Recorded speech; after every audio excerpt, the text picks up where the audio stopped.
saya po namin na ibinabahagi sa inyo na ngayong taon po ay 90 years anniversary po ng Office of the Vice President. At isa po sa aming activities para sa mga 90 years celebration namin ay ang aming pong pagbisita dito sa Manawag at pagsama sa misa kanina umaga alas 6 po ng umaga. Yes, ma'am.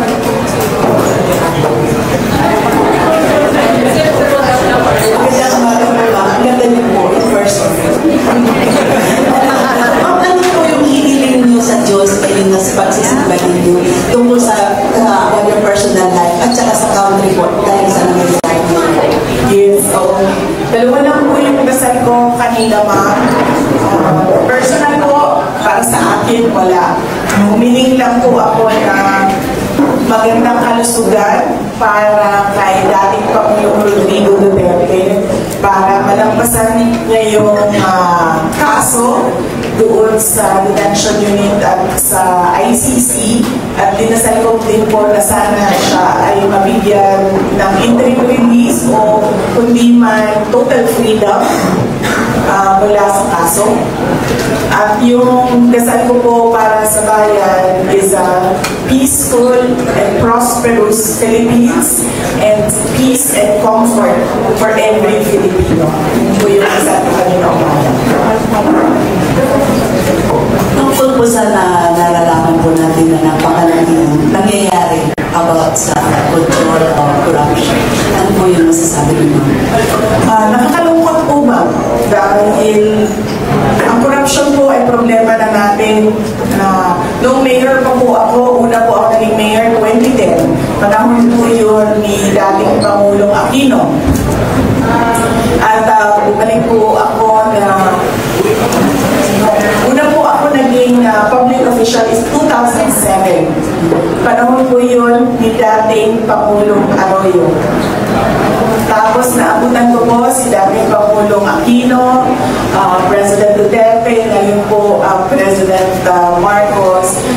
Nalulungkot po ako dahil ang korupsyon, usapin na po yan noong panahon ng 2007. Reklamo na po natin yung mga Pilipino noong 2007. Ang ini-expect po sana natin sa administrasyon ni Pangulong Marcos noong siya ay maupo bilang presidente ay mabawasan yung corruption. Dahil nakakaabala siya unang-una sa mga tao, sa mga negosyante, and syempre sa kaunlaran ng bayan. Pero ang nangyari po ay kabaligtaran. Mas lumala po ang corruption dito sa ating bayan na siya na rin ang nagiging dahilan sa pinsala sa ating lipunan. At nagdadala din siya ng kahihiyan sa ating bayan, lalong-lalo na sa mga ibang lahi na nakatingin sa atin at nakikinig sa pinag-uusapan natin dito sa bayan natin. At syempre na yung hindi natin maabot yung kaunlaran na pinapangarap natin para sa ating Pilipinas, mahal na Pilipinas, dahil sa korupsyon. Good morning, President. Vice President.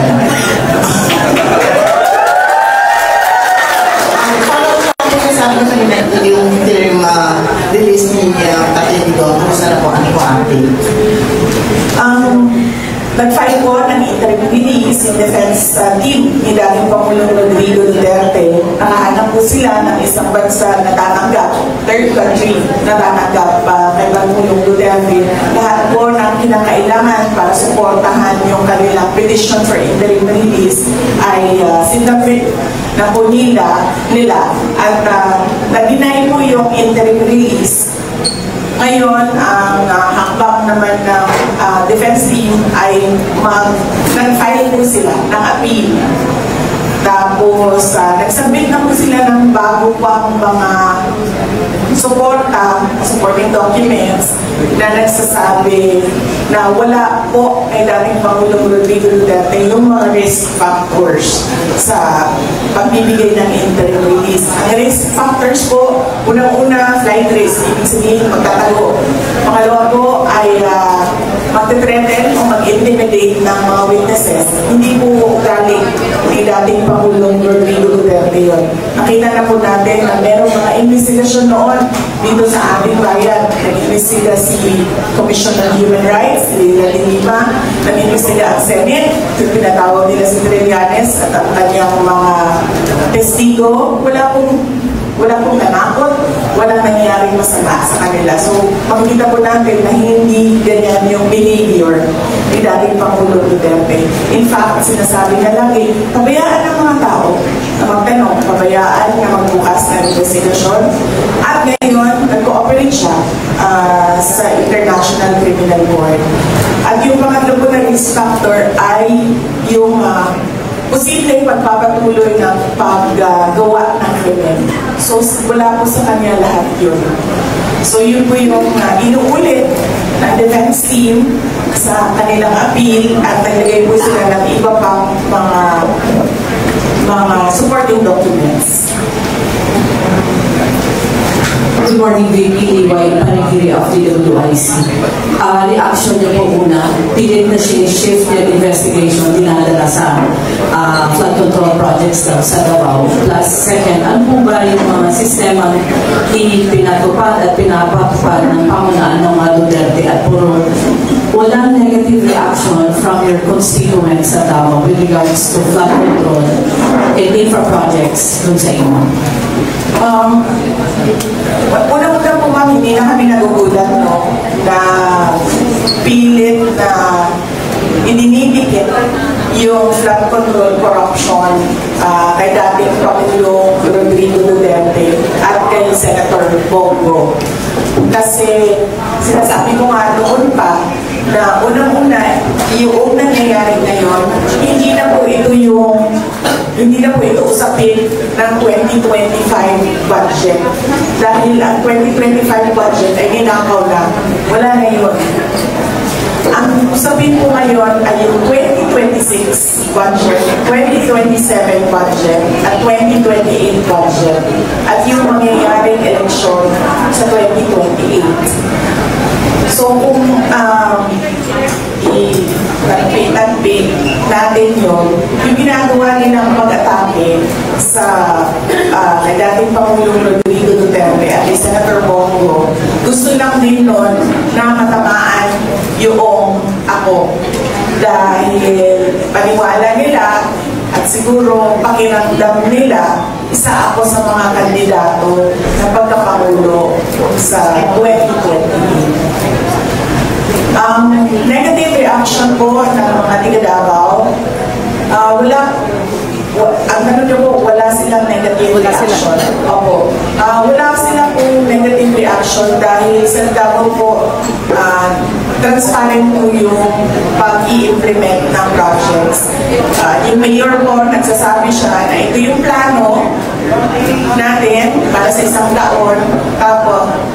Tapos after 1 year, nagsa-state of the city address siya at sinasabi niya rin, ito yung mga hindi nasunod, ito yung mga nasunod na plano, at ito yung mga hindi nagawa at bakit hindi sila nagawa.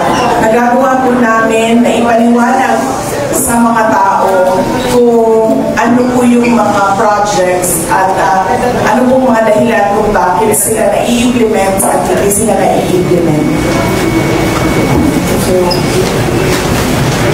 Good morning po, Madam Vice President. Sa latest Pulse Asia survey, 69% or roughly 7 out of 10 Filipinos ay dissatisfied or critical of the government's anti-drama corruption campaign. Nakalagay po ninyo ano ang inyong view? Ano po inyong pakikya? Dahil po kasi unang-una mabagal yung action ng Office of the President sa corruption. Puro lang po salita ang ginagamit. Kung nakikita po ninyo, noong 2024, nagsabi na po ako na may problema sa budget dahil ang budget ay hinahawakan ng 2 tao lang. At totoo po yun. Wala na pong nangyayaring bycam dahil pinag-uusapan na lang yun at pinagkakatikan nila. Pero wala siyang ginawa. Wala man lang siyang sinabi, wala siyang komento. Tapos, nagkaroon ng SONA na palagay ko gusto nilang magpapogi ba sa taong bayan, sa nakikita at sa reklamo ng taong bayan. Palagay ko gusto nilang magpapogi, nagsabi na mahiya naman kayo, hindi nila naisip na yung sinabi nila ay babalik sa kanila. At yun na rin yung sinabi ko na ang korupsyon na ang nagiging dahilan sa pinsala, sa mga pagbaha, sa perwisyo sa mga tao. At nakikita natin na walang aksyon at walang ginagawa. Meron lang investigasyon, pero palagay ko ang hinahanap ng tao ay sabihin niya na itong mga congressman na ito, sila yung dahilan ng mga korupsyon sa loob ng House of Representatives. At palagay ko, hindi din niya masabi dahil aabot siya sa sarili niya, sa Office of the President. Dahil pumirma po siya ng budget Pag pumirma ka po ng budget at sinabi ko niya, binasa niya, page per page, 5,000 pages ang budget. So, ibig sabihin, nakita mo yung insertion. Pero wala kang ginawa. Wala kang at all man lang sinabi sa taong bayan na aalisin ko ito dito sa 2025 budget dahil insertion ito ng mga senador, insertion ito ng mga members of the House of Representatives. Wala po siyang ginawa. Yun po yung galit ng mga tao. Hindi po niya pwedeng masabi na politika ito dahil hindi po siya kandidato kailanman sa darating na mga eleksyon. Siguro kandidato ng congressman sa Ilocos Norte, pero napakaliit na nun Hindi na siya makakatakbo bilang presidente. Maliban na lang kung itutuloy at ipipilit nila yung charter change nila. So, ibig sabihin, hindi ito politika. Ito yung panghihingi ng mga tao sa kailangan mo gawin bilang Pangulo. Good morning, Your Excellency. Joseph Bacani po ng Radio Pangasinan. Ma'am, how do you assess the ongoing investigation so far of the ICI? Unang-una, sir, hindi ko po alam kung bakit meron pa investigation ang ICI. Kasi napakadali naman nun Ilan po ang confidential, ilang bilyon ang confidential funds ng Office of the President. Sila lang sa loob ng kanilang opisina magagawa nila na mag-case build-up gamit ang resources ng Office of the President. At i-file nila yun, diretso, sa ombudsman o kung saan man na korte. Pero bakit kailangan pa niyang magbukas ng ICI ng komisyon? Bakit kailangan pa niya magbukas ng komisyon? Paniwala ko, ay sa basa ko, sa tingin ko, sa ginagawa niya, gusto niya magbukas ng ICI. Tapos, syempre, dahil hindi naman natin alam ang usap-usapan doon sa ICI, in fact, meron na nga umalis doon sa ICI dahil ang pakiramdam niya ay kinokontrol yung investigasyon. Nagbukas sila ng ICI para kung ano man yung investigation report ng ICI, yun na yung official na kwento ng nangyaring corruption. At yun ang i-feed nila sa mga tao at sasabihin nila na ito yung kwento at ito yung mga kailangan natin gawin, mga responsible. That way, ikaw na tao, ikaw na mamamayan, hindi mo na ma-dispute, hindi mo na ma-contra yung results dahil sasabihin niya, hindi, legitimate yan. Nagawa ako ng komisyon, nag-imbestiga ang komisyon, merong lumabas na commission report. So paniwala ko, nililegitimize nila yung kwento na gusto nilang lumabas. Last question.